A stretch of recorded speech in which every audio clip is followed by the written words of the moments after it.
Though often forgotten within the wider aviation world, the NAMC YS-11 was Japan's first post-war commercial airliner venture, and as of 2025 its most successful, providing a robustly designed turboprop regional airliner that managed to worm its way into the fleets of many major carriers, but was unable to garner itself the same attention as its rivals. Prior to the NAMC YS-11, Japan's busiest period in the construction of airliners was prior to World War II, with their earliest contributions being a motley selection of models built by companies including Hitachi, Manchu, and Nakajima, though while this resulted in many different airliner ranges, only a fraction of these models were genuine homegrown products, with most being license-built versions of American and European models, such as the Showa L2D, a variant of the Douglas DC-3, and the Ki-6, which was derived from the Fokker Super Universal.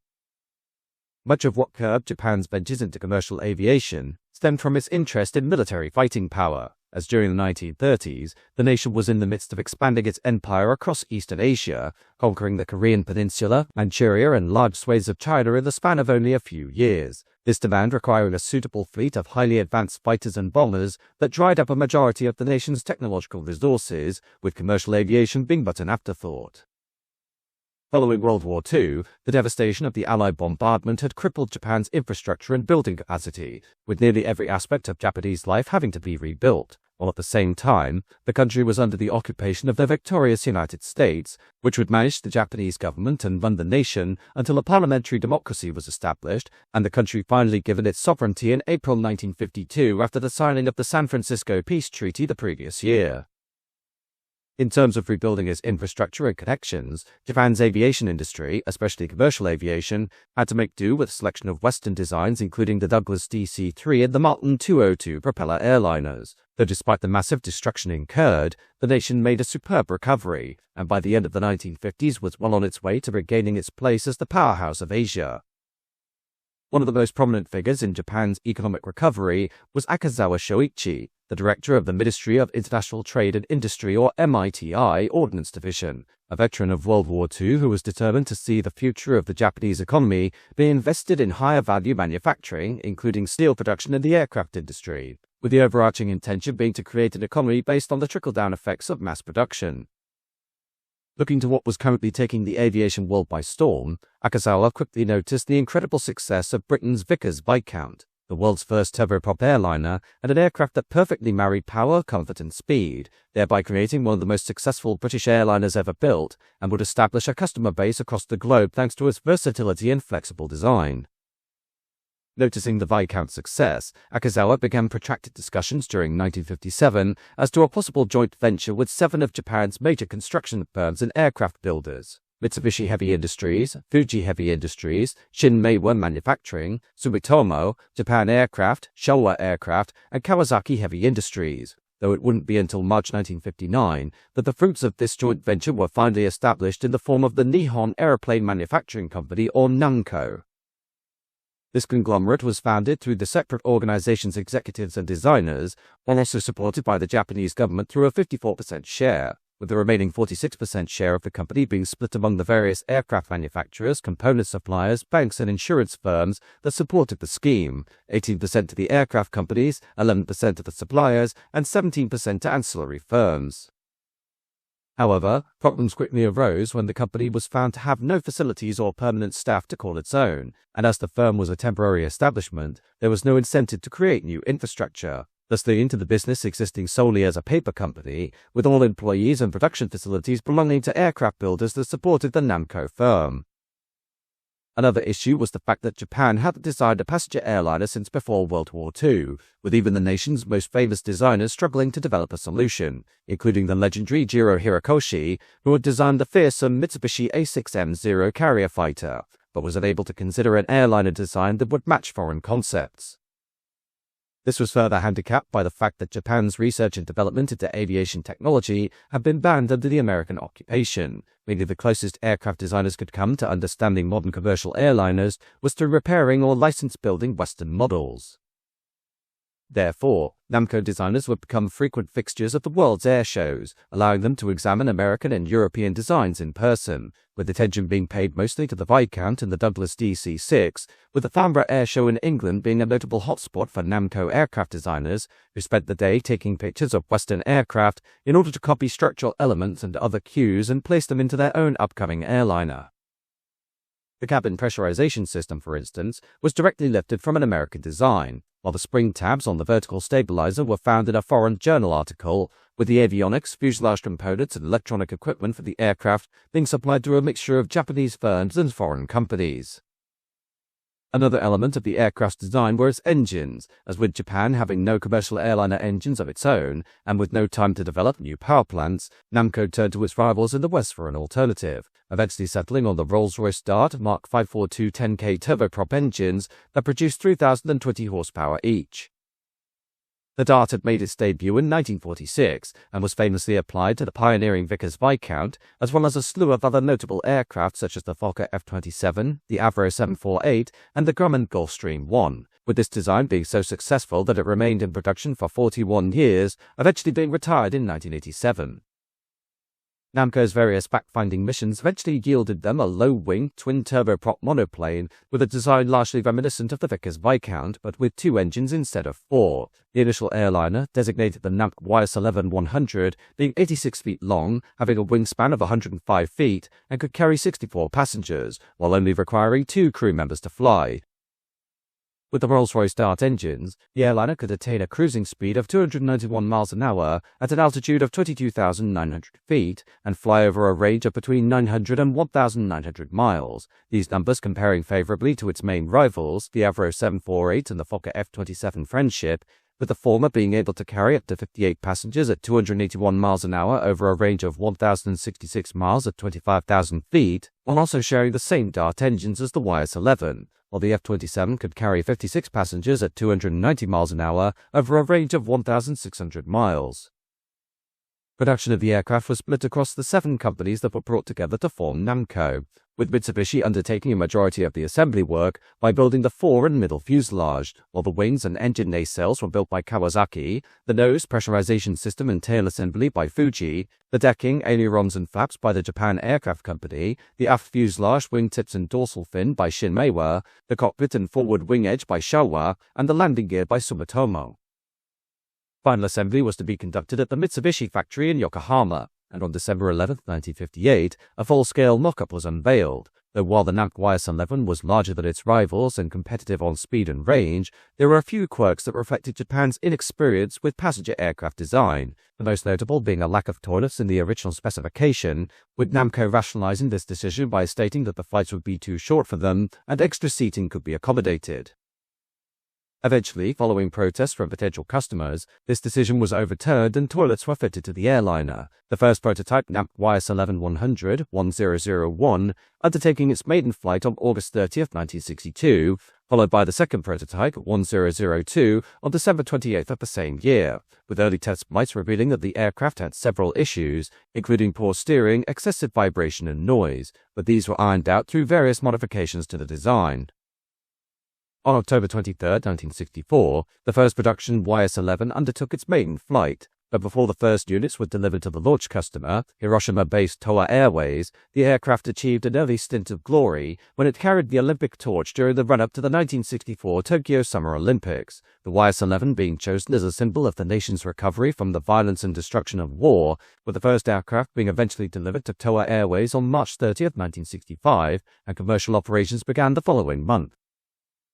Other notable early customers for the YS-11 included All Nippon Airways and Japan Airlines, with the first international customer being Philippine Airlines, who took 4 units for reduced prices as war reparations. Then more audacious was the intention of Namco to sell the YS-11 in the United States, one of the most lucrative but at the same time insular markets in the world. In 1966, their opportunity to see the aircraft operated by an American firm arrived when Hawaiian Airlines agreed to lease 3 YS-11s for use on inter-island flights, this agreement being based on a let-to-buy clause, and these machines worked for Hawaiian for around 2 years, but were unfortunately not fully bought up by the airline and returned to Namco in October 1968, though the reasons as to their return was more due to Hawaiian's move towards regional jets rather than any problems with the aircraft themselves.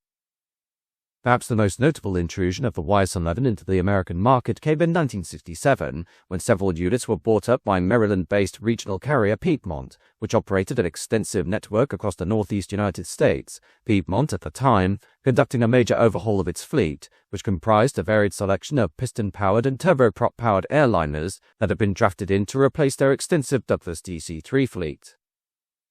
While plans were considered to re-engine their fleet of piston airliners with turboprops, the overarching issue Piedmont faced was a lack of capacity, especially since they had restricted slots at National Airport near downtown Washington, D.C. And while the airline had chosen to replace its F-27s with enlarged versions of the aircraft called the Fairchild-Hiller FH-227B, the use of Rolls-Royce engines meant it had no commonality with their other alternative choice, the American-built Convair CV-580. This meant that spare parts and maintenance teams had to be duplicated for the use of two engine types, and while this logistical issue could have been avoided through the order of more FH-227Bs, replacing the Martin 404s as well as the F-27s, the 227Bs were too large to operate into the company's short-field destinations like Bluefield, West Virginia, and London-Corbin Airport in Kentucky. Thus, Piedmont looked west to Hawaii and saw the success Hawaiian Airlines was reaping with the YS-11, an airliner that not only presented capacity equal to that of the FH-227B, but was also fitted with Rolls-Royce Dart engines that could operate into and out of small airfields that the 227Bs were too large for. Therefore, the carrier placed down a $22.5 million order for 10 NAMC YS-11s, with an option for a further 10 on August 24, 1967. This order including the planes themselves, spare parts, ground equipment, and pilot training courses, with this sudden order for the YS-11s from such a distinguished U.S. carrier taking Namco by surprise, so much so that none of the promotional material or flight manuals were in English. Accepting the order, the first Piedmont NAMC YS-11 entered service on May 19, 1968, and was configured in a 4-abreast seating layout that accommodated 60 passengers, the seats being carried over from the FH-227Bs in order to maintain commonality, while also being done due to the fact that the Japanese market seats were too slim for American passengers, though seating capacity would later be reduced to 58 when a coat closet was added to the forward galley.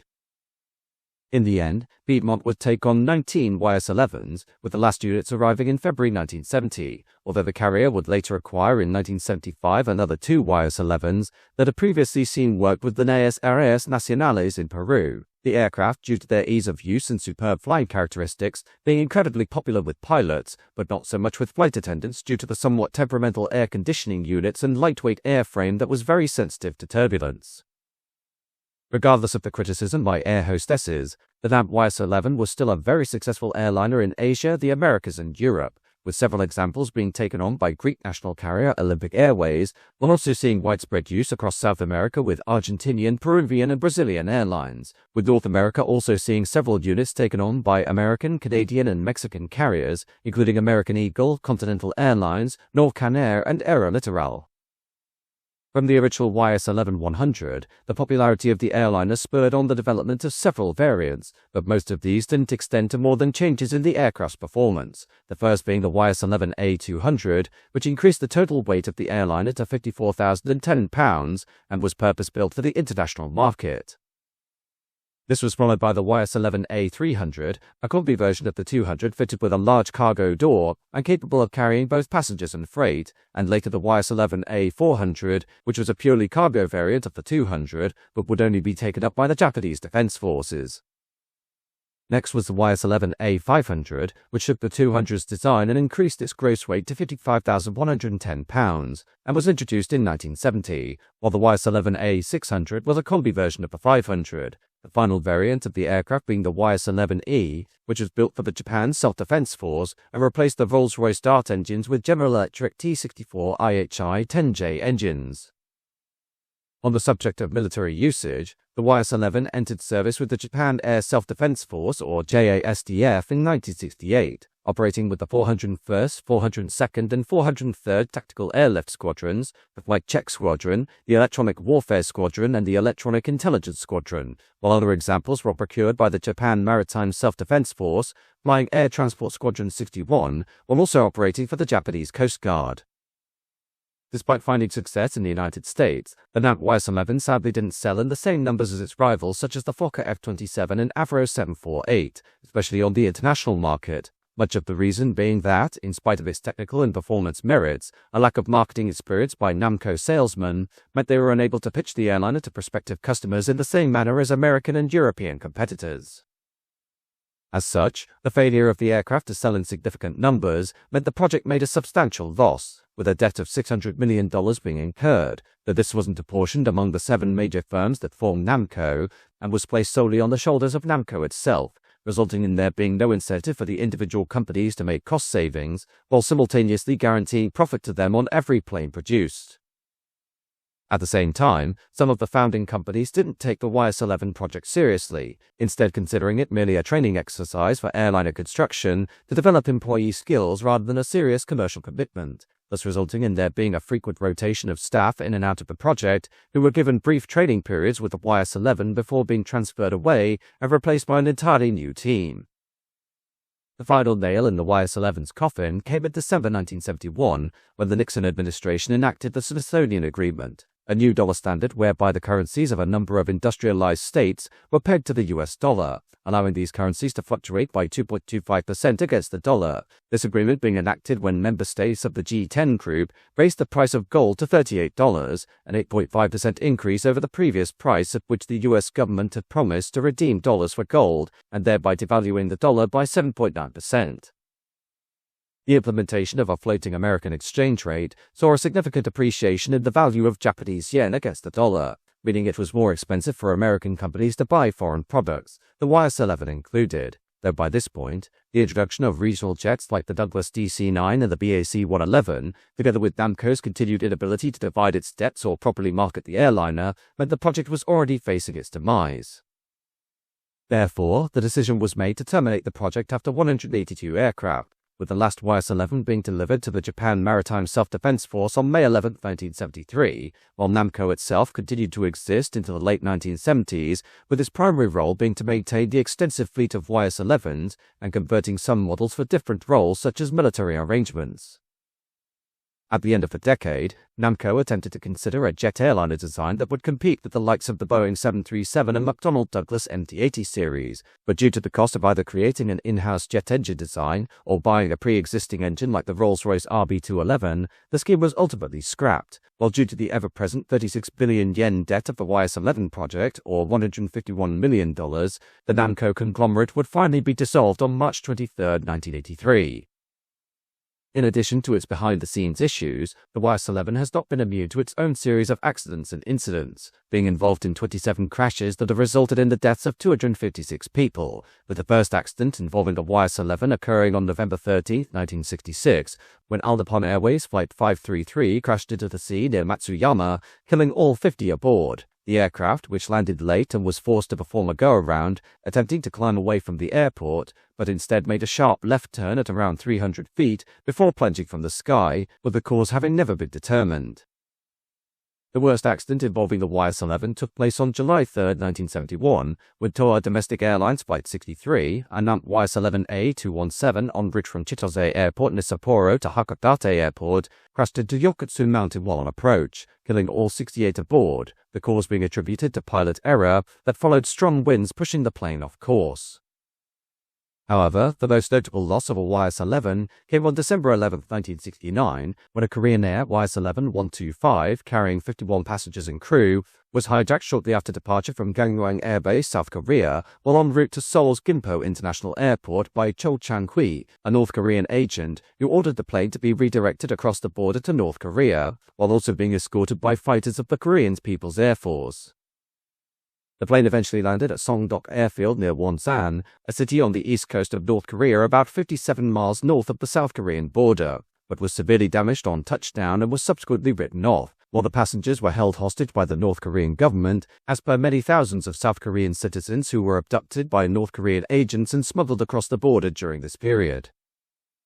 While negotiations between the governments of North and South Korea took place, the kidnapped passengers were subject to indoctrination and brainwashing procedures that lasted up to 4 hours per day, while on the border itself, 100,000 South Koreans rallied in protest of the hijacking, burning an effigy of Kim Il-sung. Finally, talks began in early January 1970, and after 66 days of captivity, 39 of the passengers were released on February 14 through the Joint Security Area at Panmunjom. while the crew and 9 remaining passengers remained prisoner in North Korea, their fates being subject to conjecture, with some early reports stating that they had been driven into madness by their imprisonment, with many members being successfully brought over to the communist side. Of note were 2 of the flight attendants, Jong Kyung-suk and Seong Kyung-hui, who were aged 24 and 23 respectively at the time of the hijacking, and 2 employees for the Munhwa Broadcasting Corporation, Wang Won and Jin Bong-ju, who became propaganda speakers for broadcasts being sent to South Korea, while the captain and first officer, Yu Byung-ha and Cho Sok-man, were working for the Korean People's Air Force.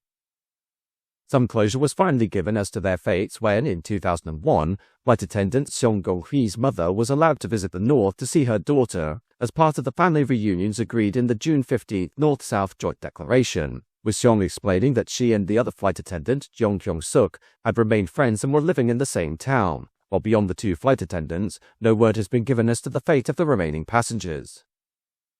Aside from crashes and hijackings, the YS-11 has also suffered a number of bizarre incidents during its working life, with November 6, 1974 seeing a Revolution Airways YS-11 be written off in a hangar fire at Anchorage, Alaska, while on November 3, 2001, during bonfire night celebrations in the UK, YS-11A214 9 Uniform Bravo Hotel Papa, which was being prepared for delivery to an airline in Burundi at Southend Airport, was struck by a stray firework on the ramp, resulting in the aircraft being consumed by fire, while the latest incident involving a YS-11 occurred on September 28, 2009, when a JMSTF YS-11MA overran the runway upon landing at Ozuki Airfield and was substantially damaged.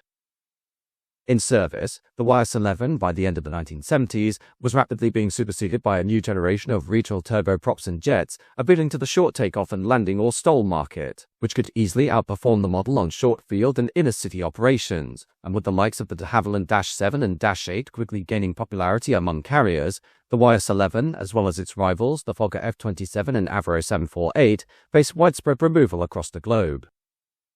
In the United States, YS-11s served with Piedmont for 14 years and were instrumental in helping the airline weather the storm of deregulation in the late 1970s, allowing it to become one of the most influential regional airlines of the early 1980s, though as the firm changed its previous, more conservative role as a local and regional operator to a major commuter carrier on trunk routes across the eastern United States, this move away from short-field operations meant the YS-11 was soon surplus to requirement. In the face of the company's many turboprops being replaced by increasing numbers of Boeing 737s, the YS-11 would operate services for Piedmont until March 14, 1982, with the last flight being flown by NAMC YS-11 A205, November 259 Papa Shenandoah Valley Peacemaker. This wasn't the end of YS-11 operations in the USA, though, as following Piedmont's retirement of their fleet, some units continued to see regular operation with the likes of American Eagle and Continental Airlines well into the late 1980s, while in Japan and East Asia, the YS-11 remained in frequent service, with 112 aircraft known to be in active operation in 1994. Come the early 2000s, though, the number of YS-11s in service dropped substantially following new directives issued by the Ministry of Land, Infrastructure, Transport and Tourism that required all commercial aircraft in Japan to be fitted with a Traffic Collision Avoidance System or TCAS, and that any aircraft lacking TCAS would be forced to cease operations at the end of 2006. While the YS-11 could have been retrofitted with TCAS, the reported cost of equipping the airliner with such a system was around 100 million yen or $1 million per aircraft, which was deemed economically unsound considering the age of the model, and thus the last commercial service of a NAMC YS-11 in Japan took place on September 30, 2006, when NAMC YS-11A522, Juliet Alpha 8768, operated Flight 3562 between Tokushima and Fukuoka, bringing an end to the YS-11's tenure of passenger service within its homeland. After this, most ex-commercial YS-11s were either scrapped, sold to airlines in Africa, or stripped for spares to maintain aircraft still in use with Japan's self-defense forces, with reports indicating that 2 units were still operational in Mexico as late as 2014, and that as of August 2020, only 2 examples remained in commercial operation in South America and Africa.